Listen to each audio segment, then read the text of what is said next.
Hi all, this is Allmighty and welcome to this video. So in this video, again, going back to the story of Jose Raul Capablanca, and first and foremost, I would like to thank you for voting on the yesterday's video. Yeah, I got a lot of comments, and yeah, I'm really looking forward to covering other stories of other masters, so 2 or 3 more stories in parallel, so that you don't have to watch. I mean, I know some of you like it, but of course you would like to see also games from other people.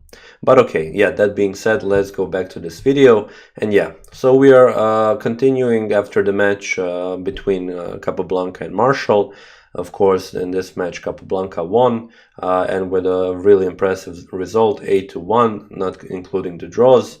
And yeah, after that, he got back to Cuba, and there he was, welcomed by a lot of people. A lot of people cheered. They called him a national hero.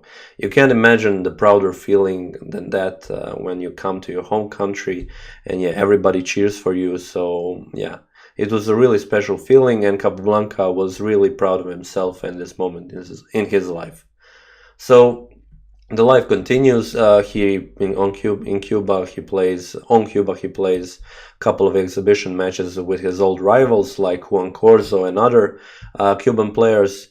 But after some time he comes back to America, since yeah, America's chess scene is just bigger. It has a lot more players, a lot stronger players, so he got back. But what Capablanca probably liked to do the most was playing simultaneous matches. So continued with another tour along some American cities, and there he played simultaneous matches. In the meantime, he was also invited to participate in a strong international chess tournament in Hamburg. He initially planned to go, but in the end decided not to, because yeah, he thought that the trip and the whole tournament will be too difficult for him, and because of that you had a lot of remarks from other masters, from other players, calling him a coward, calling him being scared, and yeah, something like, yeah, it was just luck, him beating Marshall in that result, stuff like that, you know. So everybody was like piling on Capablanca, calling him a coward. It wasn't a good feeling, so he is making his plan to make him feel sorry in the future. And this is how we come back to the simultaneous matches and also to this tournament, the tournament in San Sebastian of Spain. So the tournament was held in 1911, and in order to prepare for the tournament, there was actually another tournament held, so-called New York Masters, where all the biggest names in chess were called of United States of America. So you had Marshall, Capablanca, and many other masters. Also, I have standings for that tournament. So in the end, as you can see, Capablanca finished second, which is okay. So there's actually also a story behind this. Capablanca actually played those simultaneous matches, and then his last simultaneous match was in Indianapolis, and after the last game, after he finished the match, he went on a train. He traveled 27 hours to come to New York. In New York he came in 9 a.m. and then he played the first game in 11 a.m.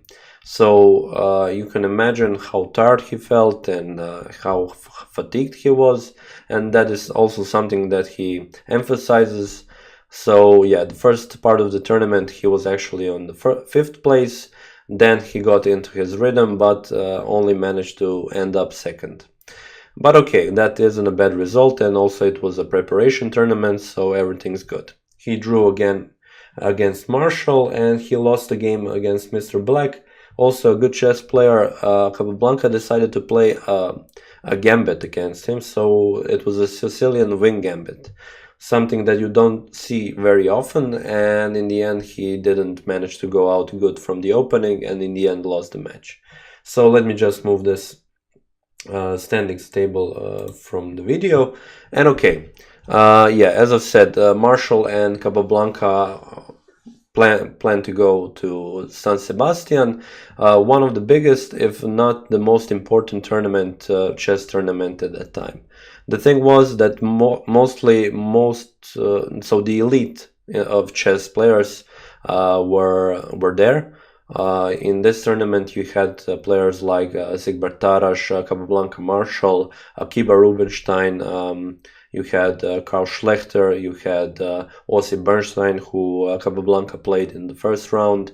You had Aron Nimzowitsch. Yeah, many good players.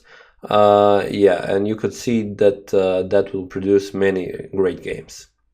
But okay, in order to qualify for such a tournament, there was actually a rule that you have to be in top places on previous international tournaments in the previous decade. And yeah, that is something that every player had except for Capablanca. Capablanca was, as you all know from the story, playing a match with Marshall. He played, when he was younger, a Cuban championship and only simultaneous matches. So, and also he declined the invitation to the Hamburg tournament. So in the end, yeah, he couldn't really say that he qualified per se. Rather, the organizers decided to invite him since he had such a great score in the match with Marshall.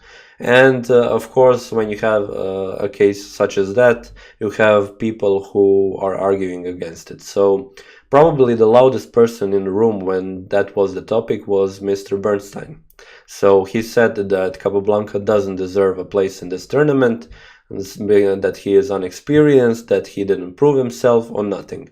So it was actually a very good situation, and Capablanca was very, very happy when he found out that he is playing against Mr. Bernstein in the Bernstein, I'm not really sure, in the first round.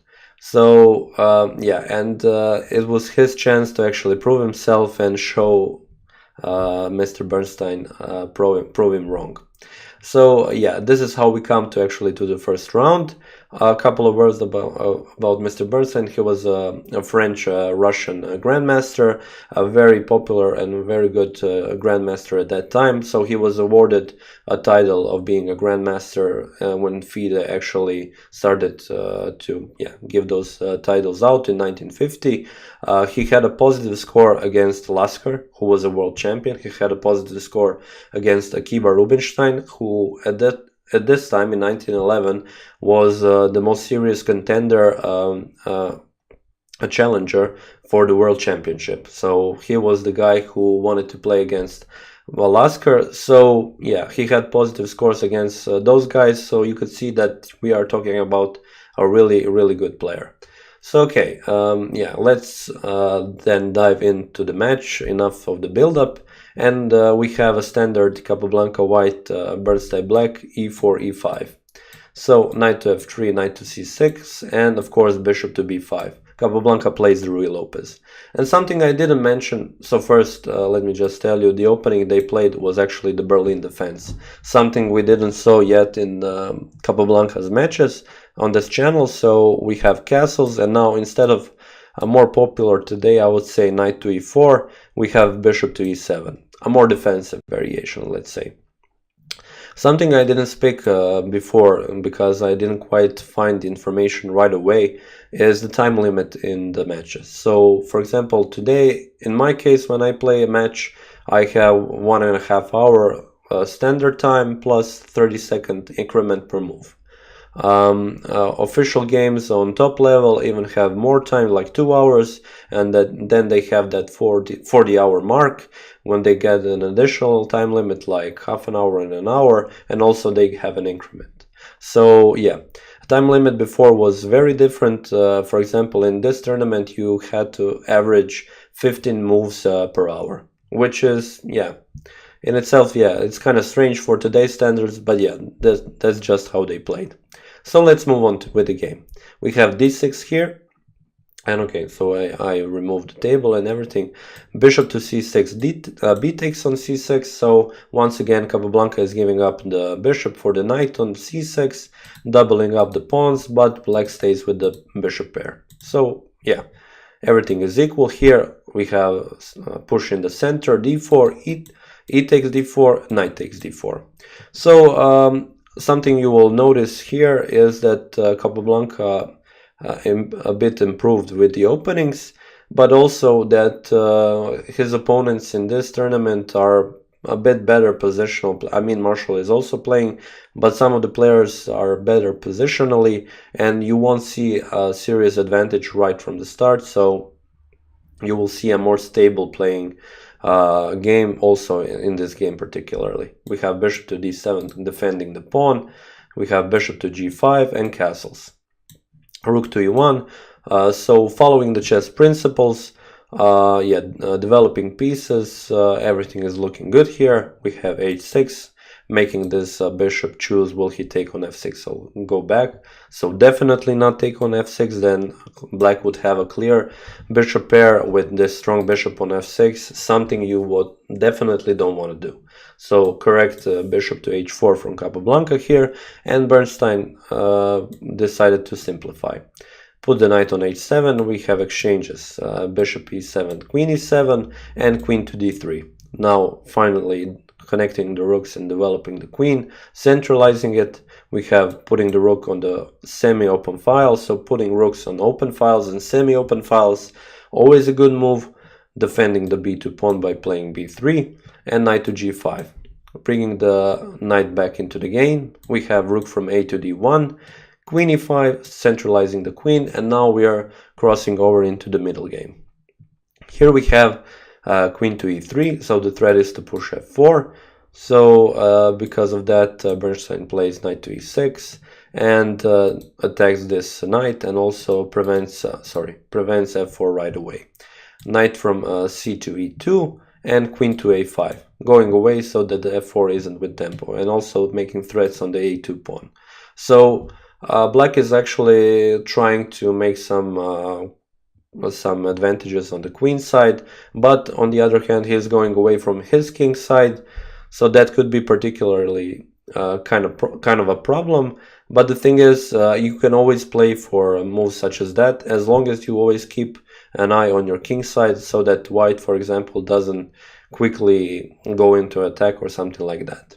So knight to f5 here from Capablanca. The thing is, this knight is blocking up the bishop, so putting the knight here is a good move, since this knight is really good here, attacking the king side and making some threats. Knight to c5, moving the knight so the bishop can attack, and stabilizing with playing the knight in the center. Everything's good here.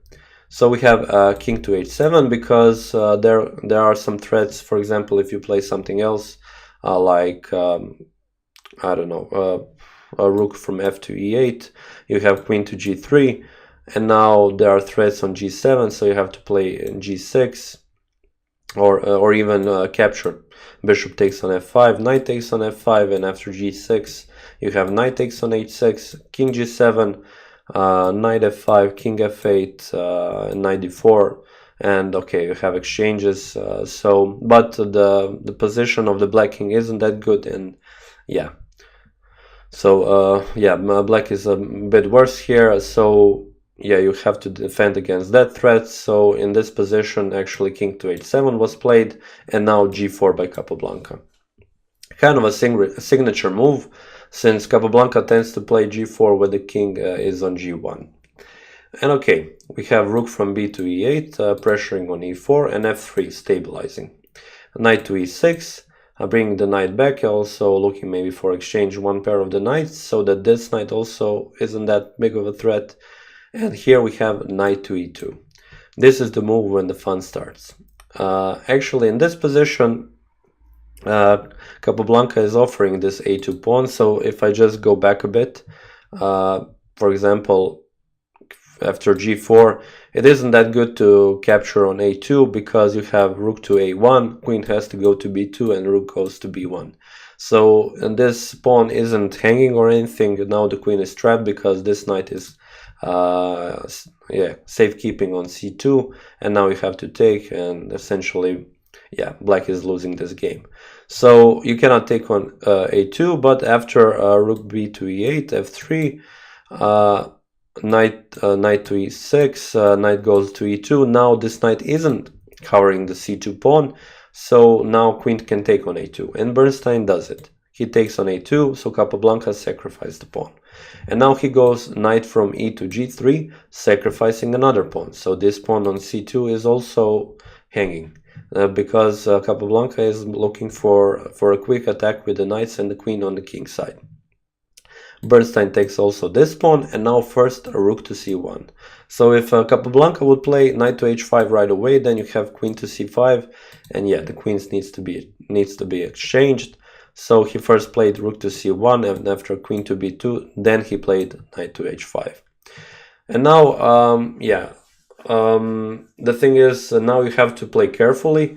Bernstein actually made a mistake here, so he wanted to play a defensive move. He played rook to h8, and this kind of also makes problems for the king, because you are minimizing the amount of squares where he can go to. If, for example, so probably maybe the best move was g5. If you would have played g6, then you also have queen to h6 check, king g8, and now playing e5 with threats of knight jumping to f6. And if g takes on h5, the g file is wide open. You just move the king and give a check with the rook, and yeah, this game is finished for black. So instead of that, yeah, he played rook to h8, and in this position Capablanca plays a rook to e2. Attack the queen, and also planning to put the rook on the g file so that he can push the pawns. We have queen to e5, and now f4, pushing the queen out of the defense from the king side, so the queen goes to a5 to b5. And yeah, the thing is, now queen went away, and yeah, she is now not defending on this side, and because of rook to h8, now Capablanca can play rook from f captures on g7.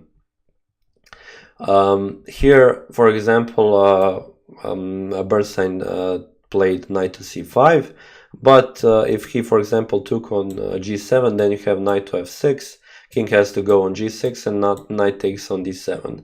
There are threats of playing f5, so you have to stop that. If you play something stupid, you have f5, and even if king goes to h7, you have this checkmate.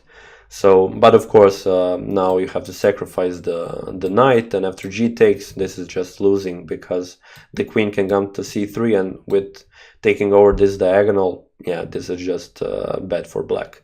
So Bernstein decided not to go for this variation, even though it is better than playing knight to c5. And after knight to c5, Capablanca took on e8. Bishop took on e8, and already in this position, white is much better, as Capablanca shows, playing the most principled moves. Since this king is in the corner, you activate your queen. So playing the queen on c3, you're threatening checkmate on g7, and it isn't like black can capture the rook on e2. So Bernstein plays f6 to stop that. Now knight to f6 with check. We have king to g6. If you go to g7, then yeah, just moving the knight is with the check, because the queen is on this diagonal. So king on g6. We have knight to h5, again threatening to checkmate on g7. Again, this rook is safe. We have rook to g8, and now we have f5. So now Bernstein had two options. He could go back, which was a much safer route, but in a sense, so if he goes here, then this is checkmate in one, so he has to go to h7, but then there are threats knight to f6 and stuff like that.